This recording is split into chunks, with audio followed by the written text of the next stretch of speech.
आज बालेनमाथि बाल शोषणको अभियोग लाग्न सक्छ। यमबुद्ध यसको घाँटी बाँधेर राख, अन्डरडगको कुकुर भाग्न सक्छ।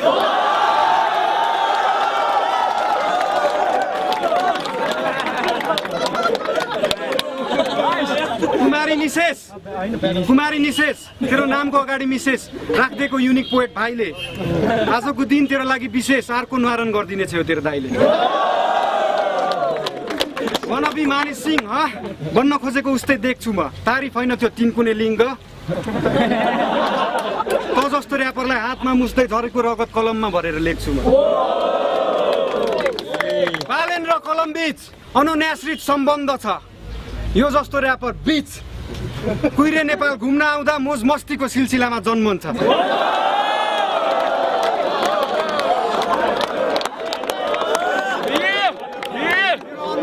तेरो अनुहार केटीको अन्डरडग्सले मोज गर्न काम लाग्छ। यसलाई सित्तैमा बजाउन पाइन्छ, बरु हिजडालाई दिन दाम लाग्छ।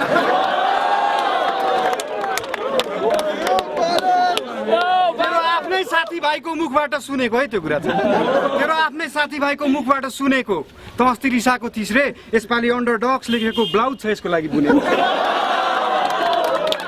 भाइ तैँले ऱ्याप हानेर नखाने भइस् रे, भाइ तैँले ऱ्याप हानेर नखाने भइस् रे। तेरो काम अन्डरडग्समा लुगा धुने भयो, बरु बुढीलाई नि लिएर आइज पानीको आपूर्ति गर्न धुरु रुने भयो। काम सकाएको बेलामा उसलाई स्लिम सेडीले पालै पालो छुने भयो।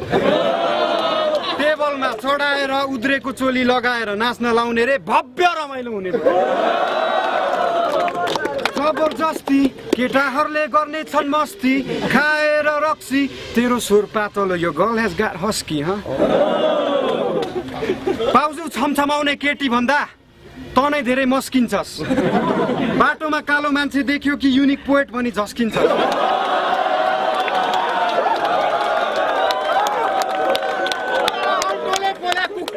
अन्डरडगको कुकुर हुन्छ नि त।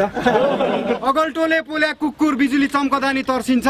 रामकृष्ण ढकालको स्वर भन्दा यसको कम्बर बढी लच्किन्छ। नामै त कुकुर बोलाउँदा किन पड्किन्छ? त मान्छे आबा बुद्धि पनि हचुवाको, म गर्न सक्छु दाबा यमबुद्ध, यो लिलीपुटको पनि बच्चा हो। यसले फोटो देखाए अघि, फोटो देखाए होइन। तेरो अनुहार गोलबेडाको हेर्दै थिच्न मन लाग्छ। त लाइनमा हुँदा जसलाई पनि लाइन मिच्न मन लाग्छ। 2-4 दिन पर्खी कान्छा तेरो बाउलाई नि मसँग फोटो खिच्न मन लाग्छ।